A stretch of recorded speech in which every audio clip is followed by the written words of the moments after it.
Welcome दोस्तों, स्वागत आप सभी का आपके अपने YouTube channel OS study YouTube channel में। तो आज का जो लेक्चर है वो काफ़ी इंपॉर्टेंट लेक्चर है। आज का जो लेक्चर है वो आपका लेक्चर नंबर 2 है। इसमें अपन ऐसे टॉप इंपॉर्टेंट फिजिक्स के क्वेश्चंस के बारे में बात करने वाले हैं जो आपकी एग्ज़ाम्स जो होती है, एनडीए की जो एग्ज़ाम्स होती है, इसके लिए काफ़ी इंपॉर्टेंट वीडियो है। तो आपको क्लास को एंड तक देखना है, क्लास को बीच में छोड़कर नहीं जाना है। एनडीए के लिए इम्पोर्टेंट है, एयरफोर्स के लिए इम्पोर्टेंट है, नेवी के लिए इम्पोर्टेंट है, यानी जो ऑल एग्जाम्स होती है, लेकिन एनडीए के लिए मोस्ट इम्पोर्टेंट है क्योंकि इसमें रिपीटेड क्वेश्चंस के बारे में अपन बात करने वाले हैं। तो चलिए बिना टाइम वेस्ट किए आज के सेशन को अपन स्टार्ट करते हैं। आज का सेशन का जो फर्स्ट क्वेश्चन दे रखा है वो क्या दिया हुआ है, क्वेश्चन को देखिए। परमाणु का जो आकार होता है वो क्या होता है। सबसे पहले क्वेश्चन क्या क्या बन जाते हैं मैं आपको बता देता हूं। परमाणु से आपका जो एटम होता है, सबसे पहले क्या होता है, आपका एटम होता है। तो एटम में एक तो क्या होता है, एटम का आकार होता है, और एक क्या होता है, जैसे एटम में एक क्या होता है, धनावेश होता है, जो क्या होता है, नाभिक होता है। तो एक नाभिक का आकार होता है। सबसे पहले अपन बात करते हैं, जो एटम होता है, परमाणु का आकार वो होता है आपका 1 एंगस्ट्रॉन होता है। एक एंगस्ट्रॉन में कितने मीटर होते हैं, 10⁻⁻10 मीटर होते हैं, नोट कर लेना है। एक मीटर में कितने सेमी होते हैं, एक मीटर में सेमी होते हैं 10⁻2 सेमी होते हैं, 100 सेमी होते हैं। तो 10⁻10 मीटर को सेमी में बदलते हो तो 10⁻10 मल्टीप्लाई 10⁻2 सेमी हो जाएगा।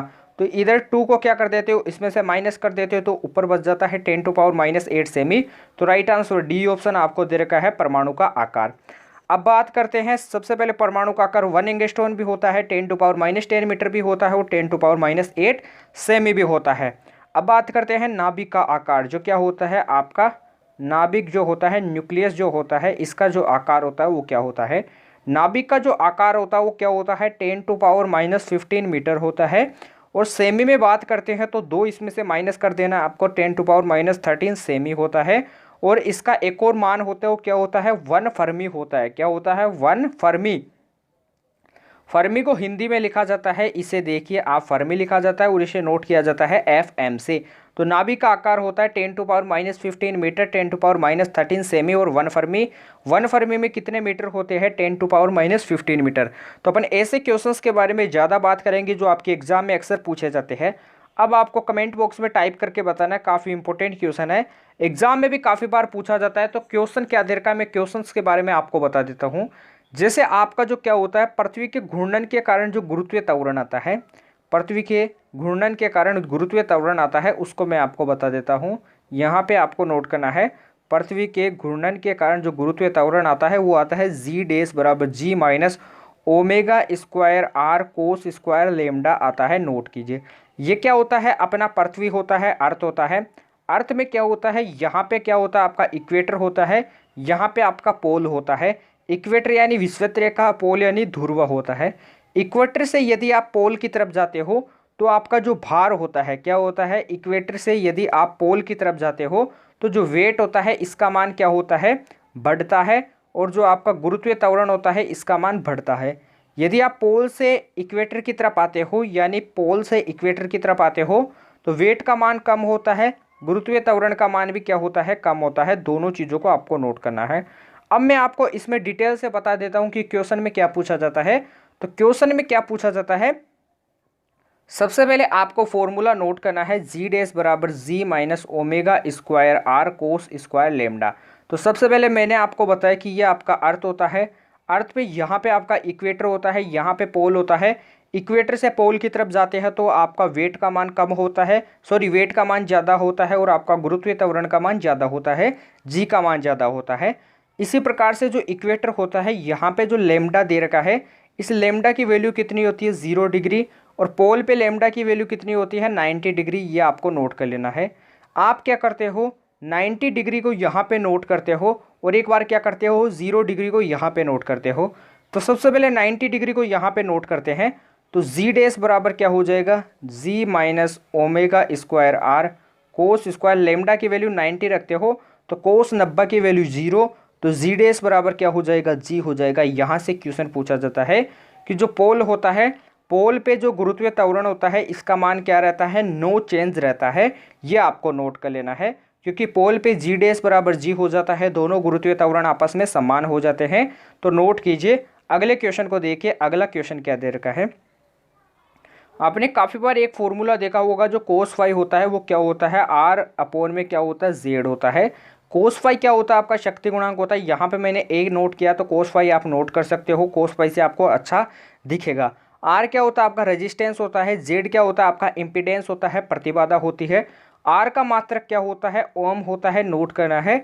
और जो प्रतिबाधा होती है वो भी आपके प्रतिरोध के इक्वल होती है। तो प्रतिबाधा का मात्रक भी क्या होता है, ओम होता है। ओम और ओम आपस में कट जाते हैं, तो cos phi is equal to क्या हो जाता है, यूनिट लेस रह जाता है। क्या रह जाता है, यूनिट लेस। यूनिट लेस का मतलब होता है मात्राकीन। तो ये एक प्रकार की कैसी राशि है, मात्राकीन राशि है, नोट कर लेना है। अगले क्वेश्चन को देखिए। अगला क्वेश्चन क्या दे रखा है, क्वेश्चन यहाँ से काफ़ी बार पूछा गया है। इससे पहले आपको मैं बता देता हूँ, जो पृथ्वी का जो आवर्तकाल होता है उसका एक फॉर्मूला होता है। सबसे पहले ओमेगा बराबर क्या होता है, 2 पाई अपॉन में टी होता है। और टी इज इक्वल टू क्या होता है, 2 पाई अपॉन में क्या होता है, ओमेगा होता है। भारहीनता की स्थिति में जो आवर्तकाल होता है वो आपको दिया हुआ है।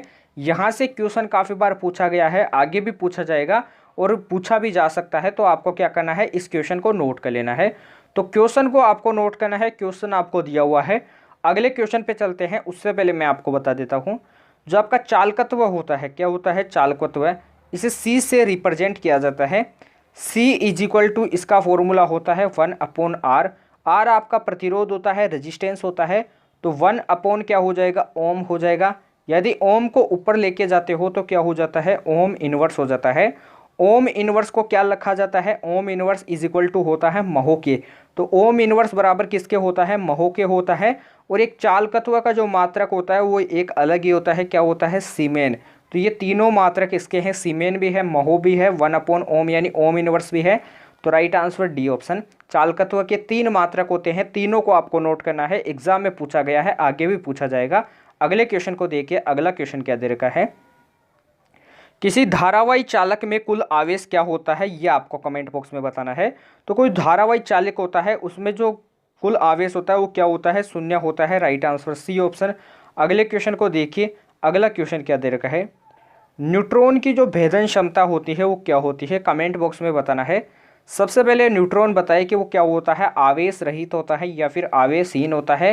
क्योंकि न्यूट्रॉन पे क्या नहीं रहता है, कोई भी चार्ज नहीं रहता है। न्यूट्रॉन क्या रहता है, न्यूट्रलाइज रहता है, आवेशहीन रहता है। तो इसकी जो भेदन क्षमता होती है वो उच्च होती है, ये आपने काफ़ी बार देखा होगा। मैं बता देता हूँ कैसे। जो आपका क्या होता है, 92 यूरेनियम 235 होता है, 92 यूरेनियम 235 होता है। इसकी यदि अपन अभिक्रिया कराते हैं, इसकी यदि अपन क्या कराते हैं, नाभिकीय विखंडन अभिक्रिया कराते हैं, तो इसमें अपन किसको काम में लेते हैं, जो आपके भेदनशील न्यूट्रॉन होते हैं उच्च, उनको काम में लिया जाता है। 0 n 1 को काम में लिया जाता है। तो देखिए, न्यूट्रॉन को तभी काम में लिया जाता है क्योंकि जो इनकी भेदन क्षमता होती है वो क्या होती है, सर्वाधिक होती है, उच्च होती है। Right answer B option. अगला क्वेश्चन देखिए। अगला क्वेश्चन क्या दे रखा है, ताप बढ़ाने पर जो सरफेस टेंशन होता है इसका मान क्या होता है। वर्षा की बूंद का गोल आकार पृष्ठ तनाव के कारण होता है। ताप के बढ़ाने पर स्पर्श कोण का मान क्या होता है, कमेंट बॉक्स में बता दीजिए। तो ताप बढ़ाने पर स्पर्श कोण और पृष्ठ तनाव दोनों का मान क्या होता है, इंक्रीज होता है, बढ़ता है। Right answer B option. अगले क्वेश्चन पे चलते हैं। उससे पहले आपको बताना है कि ताप बढ़ाने पर अर्धचालक और चालक पर क्या प्रभाव पड़ता है। अर्धचालक और चालक पर क्या प्रभाव पड़ता है, दोनों के बारे में बताना है। सेमीकंडक्टर और कंडक्टर पर क्या प्रभाव पड़ता है ताप का, कमेंट बॉक्स में आपको बताना है। अगला क्वेश्चन क्या दे रखा है, इसे नोट कीजिए। इससे पहले मैं आपको 2 फॉर्मूले बता देता हूँ, दोनों को आपको नोट करना है। एक आपका वर्क होता है वो द्विध्रुव आघूर्ण जो होता है, आपका जो डाइपोल होता है उसके लिए वर्क होता है। वर्क डन क्या होता है डाइपोल के लिए, W is equal to PE कोष्टक 1 माइनस कोस थीटा। और एक का आपका होर होता है वो क्या होता है, मैग्नेटिक डाइपोल के लिए होता है MB कोष्टक 1 माइनस कोस थीटा। दोनों से क्वेश्चन काफ़ी इंपॉर्टेंट बनता है। यहाँ पे थीटा की वैल्यू 0, 90 और आपको 180 पुट करनी होती है। लेकिन क्वेश्चन कहाँ से बनता है, 180 से बनता है। तो देखिए 180 पर घुमाने से क्या बन जाता है, दोनों से मैं आपको बता देता हूँ। दोनों से क्या बन जाता है, 180 पर घुमाने पर PE कोष्टक 1 माइनस कोस 80, 180, 180 की वैल्यू कितनी होती है -1, -1 और माइनस क्या हो जाएगा +1, तो W is equal to 2PE note कर लेना है, W is equal to 2 MB हो जाएगा। तो दोनों क्वेश्चंस के बारे में मैंने आपको बता दिया है, तो राइट आंसर सी ऑप्शन, इसे आपको नोट कर लेना है। अगले क्वेश्चन को देखिए, अगला क्वेश्चन क्या दे रखा है कि कुचालक का जो पेरा विद्युतांक होता है वो क्या होता है। कमेंट बॉक्स में बताना है कि किसी कुचालक का पेरा विद्युतांक नहीं हो सकता 3, 6, 8 या फिर अनंत। तो जो आपका अनंत होता है वो किनका होता है, मेटल यानी धातु का क्या होता है, पेरा विद्युतांक होता है। धातु में आप किसे बोल सकते हो, पीतल को बोल सकते हो, तो आप पीतल को बोल सकते हो। जैसे आपकी जो धातुएं होती है इनका पेरा विद्युतांक अनंत होता है। लेकिन जैसे आप बोल सकते हो जो आपका ग्लास होता है, ग्लास जो कुचालक होता है इसका पेरा विद्युतांक कितना होता है, 7 होता है, नोट करना है। तो 3, 6, 8 जो होते हैं वो किसके, कुचालक के पेरा विद्युतांक होते हैं। लेकिन जो अनंत होता है वो धातुओं का होता है। तो राइट आंसर यहाँ से डी ऑप्शन, क्योंकि आपको बताना था कि इनमें से कुचालक का पेरा विद्युतांक कौन सा नहीं है, कौन सा असत्य है। तो कमेंट बॉक्स में छाप दीजिए राइट आंसर डी ऑप्शन। अगला क्वेश्चन देखिए, धारिता का मान किस पर निर्भर करता है। जो आपकी धारिता होती है इसका फॉर्मूला होता है C is equal to 4πε0r होता है। तो फॉर्मूले से आपको नहीं बताना होता है। धारिता का मान निर्भर करता है चालक के आकार पर, चालक की आकृति पर, माध्यम पर या फिर सभी पर।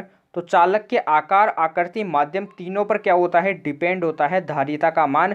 तो आपको नोट कर लेना है, इंपॉर्टेंट क्वेश्चन था, एग्जाम में भी काफ़ी बार पूछा गया है। अगले क्वेश्चन को देखिए, विद्युतशीलता की जो इकाई होती है वो क्या होती है। तो मैंने आपको बताया C इज इक्वल टू क्या होता है, 4ε0r होता है। ε0 क्या होती है, विद्युतशीलता। 4π आपका कांस्टेंट होता है, तो इसे आप छोड़ सकते हो मात्रक के लिए, यूनिट आपको बतानी है। तो C/r इज इक्वल टू क्या हो जाएगा, ε0। ε0 का आपको मात्रक बताना है, यूनिट बताना है। तो C क्या होता है, फेरड। C यानी आपकी धारिता होती है, धारिता का मात्रक होता है फेरड। अपोन में जो आर है वो रेडियस है, रेडियस का मात्रक, त्रिज्या का मात्रक होता है मीटर। तो फेरड अपॉन मीटर हो जाएगा विद्युतशीलता का मात्रक, इसे नोट कर लीजिए। अगले क्वेश्चन को देखिए, अगला क्वेश्चन क्या दे रखा है, इसे आपको नोट करना है। ये जो क्वेश्चन दे रखा है वो इम्पोर्टेंट दे रखा है। एक स्थिर विद्युत असमान द्विध्रुव जो आपका विद्युत क्षेत्र में रखा होता है, जो विद्युत होता है द्विध्रुव बोला जा सकता है, तो उस पर जो आरोपित होता है वो क्या होता है। तो सबसे पहले आपको एक तो चलता है आपके क्या चलता है, समान चलता है, और एक क्या चलता है आपके असमान चलता है। असमान विद्युत क्षेत्र और एक होता है समान विद्युत क्षेत्र। तो समान विद्युत क्षेत्र में आपका टॉर्क होता है नॉट इक्वल 0 और आपका फोर्स होता है 0। यानी इसमें आपका टॉर्क तो उपस्थित होता है लेकिन फोर्स 0 होता है, फोर्स उपस्थित नहीं होता है। तो असमान में टॉर्क नॉट इक्वल 0 होता है और एफ नॉट इक्वल 0 होता है, दोनों नॉट इक्वल 0, यानी दोनों क्या होते हैं, उपस्थित होते हैं। दोनों को आपको नोट कर लेना है। तो मैं फिर से आपको बता देता हूँ, टॉर्क का मतलब होता है बलागुण, फोर्स का मतलब होता है बल। तो असमान विद्युत क्षेत्र जो होता है इसमें बल और बलागुण दोनों उपस्थित होते हैं। तो राइट आंसर सी ऑप्शन, इसे नोट कर लीजिए। इससे पहले मैं आपको कुछ बताना चाहता हूँ, जो आपका SHM होता है, सिंपल हार्मोनिक जो मोशन होता है, सरल आवर्त गति, इसमें काफ़ी क्वेश्चन आते हैं। इसमें एक तो होता है वेलोसिटी का फॉर्मूला होता है V maximum is equal to क्या होता है, ओमेगा ए होता है, और एक इसमें एक्सलरेशन का फॉर्मूला होता है A मैक्सिमम क्या होता है, is equal to omega square, यहाँ से कैपिटल ए से शो करते सकते हो आप, ओमेगा स्क्वायर ए होता है, इससे आपको नोट कर लेना है। तो दोनों फॉर्मूलों को नोट कर लेना, यहाँ से रेशियो बन सकता है V मैक्सिमम और आपके A मैक्सिमम, यानी V तो है आपका वेलोसिटी, A है आपका एक्सलरेशन। तो दोनों का रेशियो करोगे तो ओमेगा से एक ओमेगा और एक ए से एक ए चला जाएगा, तो 1/ओमेगा बच जाएगा। क्या बच जाएगा, 1/ओमेगा बच जाएगा, इसे आपको नोट करना है।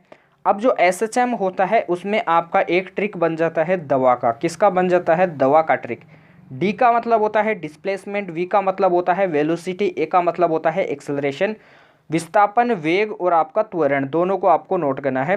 विस्थापन पे जो एंगल होता है वो 0 डिग्री होता है, वेलोसिटी पे जो एंगल होता है वो π/2 होता है, एक्सेलरेशन पे जो एंगल होता है वो क्या होता है आपका पाई होता है, क्या होता है, पाई होता है।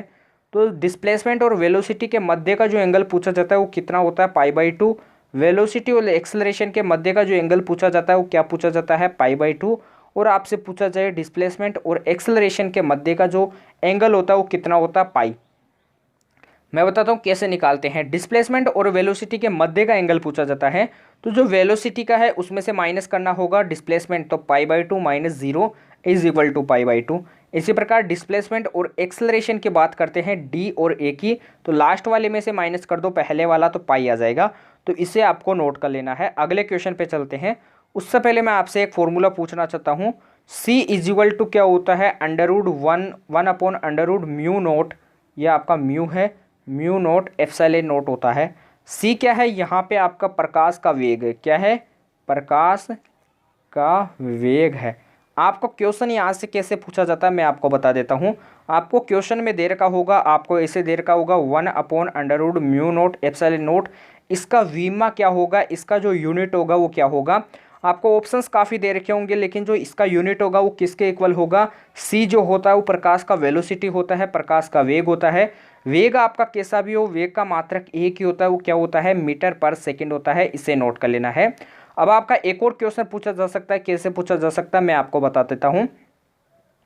√μ0 एप्सिलॉन नोट का वीमा क्या होगा, तो ये किसके इक्वल हो जाएगा, 1/c के इक्वल हो जाएगा। c क्या होता है, प्रकाश का वेग, इसका समीकरण, इसका मात्रक क्या होता है, मीटर पर सेकंड, तो नीचे लिख देंगे मीटर पर सेकंड, सेकंड ऊपर चलाया जाएगा तो इसका मात्रक हो जाएगा सेकंड पर मीटर हो जाएगा, तो इसे आपको नोट कर लेना है। अगले क्वेश्चन को देखिए। अगला क्वेश्चन क्या दे रखा है, एक तांबे की तार को खींचकर 0.1% लंबाई बढ़ा दी जाती है, तो इसके प्रतिरोध में कितनी वृद्धि होगी, कमेंट बॉक्स में छाप दीजिए। यदि आपको खींच कर बोला जाता है, यदि आपको उसकी जो लंबाई होती है, तार की लंबाई को बढ़ा दिया जाता है, घटा दिया जाता है, यानी तार की लंबाई में कुछ परिवर्तन किया जाता है, तो इसके लिए एक फॉर्मूला याद करना होता है आपको, R=L²। ये आपका इक्वेशन फर्स्ट है। यहाँ से अपन इसको सोल्व करते हैं, तो R को मैं लिख सकता हूँ, आपको परसेंट में बदलना है तो ΔR/R मल्टीप्लाई 100 कर दूंगा, इज इक्वल टू क्या हो जाएगा, ये किसके इक्वल हो जाएगा, पावर हो जाएगी वो आगे आ जाएगी, तो 2 × L को परसेंट में चेंज करेंगे तो ΔL/L मल्टीप्लाई क्या हो जाएगा, 100 हो जाएगा। अब आपको इसके प्रतिरोध में वृद्धि ज्ञात करनी है, तो प्रतिरोध में वृद्धि दे रखी है ΔR/R मल्टीप्लाई 100। फॉर्मूलों को मैं आगे नोट कर देता हूँ, इस फॉर्मूले को आगे नोट कर देता हूँ, ΔR/R multiply 100 is equal to 2 ΔL/L multiply 100 हो जाएगा। ये आपका 2 बाहर दे रखा है, तो 2 ऐसे कैसे मल्टीप्लाई, ΔL/L मल्टीप्लाई 100 की वैल्यू दे रखी है 0.1% की लंबाई बढ़ी दी जाती है, बढ़ा दी जाती है, तो 2 × 0.1 इज इक्वल टू क्या हो जाएगा, 0.2% क्या हो जाएगा, प्रतिरोध इंक्रीज हो जाएगा। Right answer B option. फटाफट नोट कर लीजिए, टाइम थोड़ा अपने पास कम है। अगले क्वेश्चन को देखिए। अभी तक जिन बच्चों ने वीडियो को लाइक नहीं किया, तो मैंने देखिए आपके जो 17 मिनट्स हो गई है, इसमें अपन ने काफ़ी क्वेश्चंस के बारे में बात की है एनडीए के लिए, तो थोड़ा सपोर्ट आपका भी बनता है। अभी तक जिन बच्चों ने सेशन को शेयर नहीं किया है, तो सेशन को शेयर कर दीजिए। प्लीज़ वीडियो को लाइक करने का प्रयास कीजिए, क्योंकि जो लाइक्स होते हैं वही हमें मोटिवेट करते हैं। आपकी जो क्लास होती है, क्लास को लगाने के लिए, जो रेगुलर क्लासेस होती है फिजिक्स की रेगुलर क्लासेस लगाने के लिए, तो आपको क्या करना है, वीडियो को लाइक करना है, वीडियो को शेयर करना है। अभी तक जिन बच्चों ने चैनल को सब्सक्राइब नहीं किया है, तो चैनल को सब्सक्राइब कर लीजिए, बेल आइकन को प्रेस कीजिए। मैं फिर से आपको बता देता हूँ, अगला क्वेश्चन दे रखा है, अगले क्वेश्चन को देखिए। अगला क्वेश्चन ये आपको दे रखा है, एक प्रतिरोध की तार की लंबाई 10% बढ़ा दी जाती है, तब प्रतिरोध में परिवर्तन कितना होगा। कमेंट बॉक्स में छापकर आपको बताना है कि इसके जो रेजिस्टेंस होगा इसमें परिवर्तन कितना होगा। इसको थोड़ा अपन ट्रिक से देखते हैं, कैसे देखते हैं। सबसे पहले इसकी लंबाई में प्रतिशत बढ़ा दी जाती है, तो इसके लिए फॉर्मूला हो जाएगा R=L²। इक्वेशन फर्स्ट दीजिए। अब यहाँ से क्या हो जाएगा, इसकी लंबाई कितने मान लेते हैं अपन इसे, तो R=L² जब लंबाई बढ़ाए या फिर घटा दी जाती है, तो ये फॉर्मूला आपका काम में आता है प्रतिरोध के कॉन्सेप्ट में। यहाँ से अपन मान लेते, ट्रिक से अपन को करना है, तो L अपन पहले मान लेते हैं, पहले इसकी जो लंबाई थी वो कितनी थी, 100%, ये अपन ने मन से माना है। और अब आपको दे रखी है कि 10% बढ़ा दी जाती है, तो 100 में मैं क्या कर देता हूँ, 10 को क्या कर देता हूँ, ऐड कर देता हूँ, तो यहाँ से जो लंबाई आएगी वो L' आएगी, वो कितनी, 110%। तो L आ गई आपके पास कितनी, मैंने आपको बता दिया। सबसे पहले अपन ऊपर देख लेते हैं इसको, जो L आ गई वो आपके पास, L अपन ने मानी 100%, L' अपने पास कितनी आ गई, वो आ गई अपने पास 110%। इसे नोट करना है। फॉर्मूला क्या होता है अपना, R समानुपाती या फिर R बराबर बोल सकते हो L²। तो R is equal to L की वैल्यू एल डी एस की मानेंगे अपन, यहाँ से किसकी वैल्यू मानेंगे, एल डी एस की वैल्यू मानेंगे। तो एल डी एस का स्क्वायर तो 110 का होल स्क्वायर। अब इसे मैं क्या लिख सकता हूँ, 11 का स्क्वायर मल्टीप्लाई क्या लिख सकता हूँ, 10 का स्क्वायर लिख सकता हूँ यहाँ से, या फिर इसे 100 लिख सकता हूँ। 100 को मैं क्या मान सकता हूँ, ओनली 4% मान सकता हूँ। तो 11 का स्क्वायर क्या होता है, 121 होता है। 100 को मैंने माना परसेंट, तो परसेंट यहाँ पे लगा देते हैं। ये आपके पास आर की वैल्यू आ जाएगी। अब अपने पास प्रतिरोध कितना आया वो मैंने आपको बता दिया। यहाँ पे अपना प्रतिरोध आया 121%। कितना आया, 121%। तो इससे पहले अपन ने लेंथ को कितना माना था, 100% माना था। तो प्रतिरोध भी कितना माना, सबसे पहले अपन ने प्रतिरोध भी अब कितना माना, 100% प्रतिरोध मानते हैं। तो आर में जो नया प्रतिरोध आएगा वो अपने पास आर एल मान लेते हैं, वो आएगा 121 माइनस 100। तो 121 में 100 को माइनस करते हैं तो 21 आ जाता है। इसमें अपने को सबसे पहले 100 मानना होता है, लेंथ भी 100 मानेंगे, आर भी 100 मानेंगे, फिर उसमें 10 को ऐड करेंगे एल में, तो जो होगा उसका स्क्वायर करेंगे, 121 आएगा। 121 को 100 में से माइनस करेंगे तो 21 आ जाएगा। तो राइट आंसर सी ऑप्शन। अगले क्वेश्चन को देखिए, अगला क्वेश्चन क्या दे रखा है। इससे पहले आपको बताना है कि जो आपका मोमेंटम होता है, जो आपका क्या होता है, संवेग होता है, इसका एक फॉर्मूला होता है P is equal to 2√m/e होता है। नोट कीजिए, आपका मोमेंटम का फॉर्मूला होता है, P आपका संवेग होता है, m आपका द्रव्यमान होता है, मास होता है, E आपकी काइनेटिक एनर्जी होती है, गतिज ऊर्जा होती है। आपसे यहाँ से क्वेश्चन कैसे कैसे पूछे जा सकते हैं, P² समानुपाती m से, P समानुपाती √m से क्वेश्चन पूछे जा सकते हैं। P1/P2 इसे नोट करना है, P1/P2 बराबर √m1/m2 से क्वेश्चन पूछे जा सकते हैं। रेशियो के सवाल, जैसे आपको बोल दे कि P1 की वैल्यू आपको 4 दे रखी है, P2 की वैल्यू आपको 8 दे रखी है, M1 की वैल्यू 3 दे रखी है, तो M2 का मान आपको बताना है। तो कमेंट बॉक्स में छाप दीजिए, P1 की वैल्यू 4, P2 की वैल्यू 8, M1 की वैल्यू 3, तो M2 की वैल्यू बताने हैं। इस फॉर्मूले में नोट करना है। इसी प्रकार आपको यहाँ से रेशियो के सवाल पूछे जा सकते हैं, तो आपको नोट कर लेना है। अगले क्वेश्चन पे चलते हैं। अगला क्वेश्चन आपको देखना है। अब मैं आपको कुछ और क्वेश्चन बताता हूँ। जो आपका प्रतिरोधकता होता है, जो रेसिस्टिविटी होती है, क्या होती है, इसे हिंदी में बोला जाता है प्रतिरोधकता। प्रतिरोधकता का जो मान होता है वो किस पर डिपेंड होता है, प्रतिरोधकता किस पर डिपेंड होती है, प्रतिरोधकता टेम्परेचर पर डिपेंड होती है, और प्रतिरोधकता नेचर ऑफ पर यानी प्रकृति पर डिपेंड होती है। दो चीज़ों पर निर्भर करती है। जो आपका रो होता है प्रतिरोधकता टेम्परेचर और नेचर पर डिपेंड होती है। क्वेश्चन कैसे आता है मैं आपको बता देता हूँ। क्वेश्चन आपका आता है, यदि प्रतिरोध को 4 गुना कर दिया जाता है, लेंथ को 5 गुना कर दिया जाता है, और एरिया को यदि 10 गुना कर दिया जाता है, तो उसके प्रतिरोधकता रेसिस्टिविटी का मान क्या होगा। तो मैंने आपको बता दिया, रेसिस्टिविटी का जो मान होता है वो ओनली टेम्परेचर और नेचर पे डिपेंड होता है, न कि आर पे, न कि लेंथ पे, न कि एरिया पे। तो इसका जो रो होगा वो क्या होगा, नो चेंज होगा। इसे आपको नोट कर लेना है। तो ऐसे क्वेश्चन आपसे पूछे जा सकते हैं। इसी प्रकार के मैं क्वेश्चन आपको बताता हूँ जो एग्जाम में आपके पूछे जाते हैं। अगला क्वेश्चन क्या है, इसे आपको नोट करना है। Fg/, में क्या होता है, जो Fe होता है इसकी वैल्यू क्या होती है, 10⁻⁻43 होती है। Fg क्या होता है, आपका गुरुत्वीय बल होता है। Fe क्या होता है, आपका विद्युत आकर्षण बल होता है। एक आपका और बन जाएगा फॉर्मूला यहाँ से, Fe/ में Fg का मान कितना हो जाएगा, 10⁻43। इसे नोट कर लेना है। तो दो सवाल यहाँ से बन जाते हैं एग्जाम ओरिएंटेड, तो इसे नोट करना है। अब आपको बताना है, एक फॉर्मूला और होता है ग्रेविटेशन से रिलेटेड। फोर्स का फॉर्मूला होता है, force is equal to Gm1m2 में क्या होता है, r²। जी क्या होता है, गुरुत्वीय नियतांक होता है। इसे आपको नोट करना है। यहाँ से भी क्वेश्चन पूछा जाता है। गुरुत्वाकर्षण जो बल होता है, क्या होता है, जो आपका गुरुत्वाकर्षण जो बल होता है वो न्यूटन के कौन से नियम पर आधारित है, यह आपको बताना है। तो गुरुत्वाकर्षण का जो नियम होता है वो न्यूटन के 3rd नियम पर आधारित है। इसे आपको नोट कर लेना है। क्वेश्चन दे रखा है, पृथ्वी के गुरुत्वीय क्षेत्र में विराम अवस्था से गिरता है। 9वें सेकंड के बारे में बात की जाती है, कोई सा भी आपका सेकंड हो। तो इसके लिए एक फॉर्मूला होता है, S = G/2 कोष्टक 2n-1 होता है।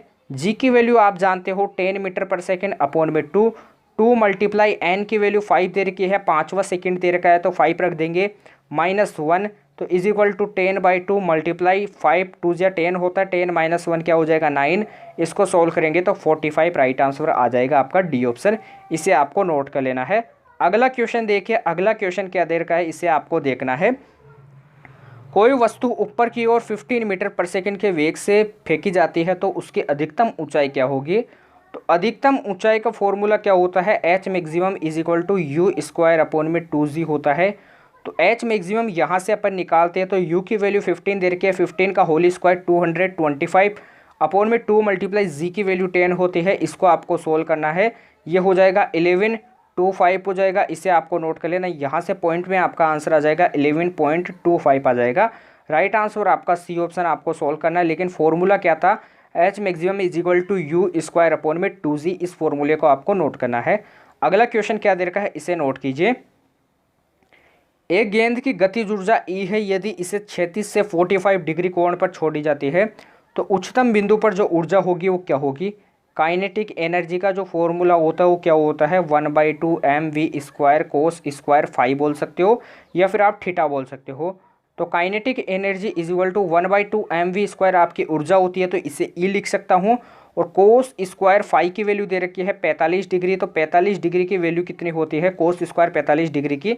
अगली स्क्रीन पे देखते हैं। तो kinetic energy is equal to, इसे ई माना था, मल्टीप्लाई 1/√2 का होल स्क्वायर, तो क्या हो जाएगा E/2। राइट आंसर आपका बी ऑप्शन। अगले क्वेश्चन को देखिए। अगला क्वेश्चन क्या दे रखा है, 10 ओम का एक तार वर्ताकार रूप में मोड़ा जाता है, यह आपके वर्ताकार रूप में मोड़ा जाता है ए और बी। 10 ओम का यदि वर्ताकार रूप में मोड़ते हैं तो ये ओम आधे आधे में बढ़ जाते हैं। 10 जो ओम रेजिस्टेंस दे रखा है वो हाफ हाफ में बढ़ जाता है, 5 और 5। ये दोनों आपस में किस तरफ दे रखे हैं, पैरेलल दे रखे हैं, समांतर दे रखे हैं। समांतर लेग के लिए जो रेजिस्टेंस निकलता है वो कैसे निकलता है, R equivalent is equal to क्या होता है, आर अपॉन में एन। आर की वैल्यू आपको क्या दे रखी है, इसमें 5, और नीचे आपका एन की वैल्यू यानी कितने प्रतिरोध दे रखे हैं, 2 प्रतिरोध दे रखे हैं। तो आर इक्विवेलेंट यहाँ से अपन निकाल देंगे, क्या हो जाएगा 5 अपॉन में 2 क्या हो जाएगा 2.5 हो जाएगा। न कि यहाँ पे 10 लेना है, 10 नहीं लेंगे क्योंकि वर्ताकार रूप में मोड़ने पर ये प्रतिरोध 2 भागों में बढ़ जाता है, 5 और 5 में। तो आर की वैल्यू 5 लेंगे। Right answer C option, note कर लीजिए। अगले क्वेश्चन को देखिए। अब देखिए, एमीटर की सीमा को बढ़ाने के लिए क्या किया जाता है, निम्न प्रतिरोध जो होता है इसको समांतर क्रम में लगाया जाता है। तो नोट कर लीजिए, एमीटर की सीमा अपन कैसे बढ़ा सकते हैं, निम्न प्रतिरोध होता है उसको समांतर क्रम में लगाकर अपन इसकी जो सीमा होती है वो बढ़ा सकते हैं। नोट कर लेना है, निम्न प्रतिरोध को समांतर क्रम में लगाकर। लेंज का नियम किस संरक्षण पर आधारित होता है, तो बताना है किसके संरक्षण पर आधारित होता है, ऊर्जा के संरक्षण पर आधारित होता है। तो आज के क्वेश्चन में अपन ने ऐसे इंपॉर्टेंट क्वेश्चंस के बारे में बात की जो आपके एग्जाम में पूछे जाते हैं। आपको बताना कि विद्युत बल्ब का जो फिलामेंट होता है किसका बना होता है, विद्युत बल्ब का फिलामेंट किसका बना होता है, आपके एनडीए में पूछा गया था। आपकी जो फोकस दूरी होती है, सॉरी आपकी जो क्या होती है लेंस की क्षमता होती है, उसका फॉर्मूला होता है P = 1/f। इसका मात्रक होता है डायोप्टर, इसे आपको नोट करना है डायोप्टर। एफ क्या होती है, आपकी फोकस दूरी है, यहाँ से भी आपका क्वेश्चन पूछा जाता है। एक आपका फॉर्मूला होता है 1/f = 1/v - 1/u। तो ऐसे क्वेश्चंस के बारे में भी अपन बात करेंगे। लेकिन मैं आपको बता देता हूँ, ये क्वेश्चंस की क्लास आपकी तभी लगाई जाएगी जब आप क्या करते हो, फुल सपोर्ट देते हो, फुल सपोर्ट के साथ लाइक्स बढ़ाते हो, फुल सपोर्ट के साथ सब्सक्राइब बढ़ाते हो, और आप चैनल जो हमारी जो वीडियो है इसको अधिक से अधिक शेयर करते हो। तभी आपके लिए जो अच्छी क्लासेस होगी, यानी आपके लिए महामैराथन क्लासेस लगाई जाएगी। 2 से 3 घंटे की क्लासेस आपकी रोज़ाना लगाई जाएगी फिजिक्स की, जिसके बाहर आपका एक भी क्वेश्चन नहीं आएगा। तो आपको क्या करना है, वीडियो को दबा के लाइक करना है, वीडियो को धमाकेदार शेयर करना है। तो अपन कल मिलते हैं ऐसे मोस्ट इंपॉर्टेंट क्वेश्चंस के साथ। तब तक के लिए जय हिंद, जय भारत, धन्यवाद।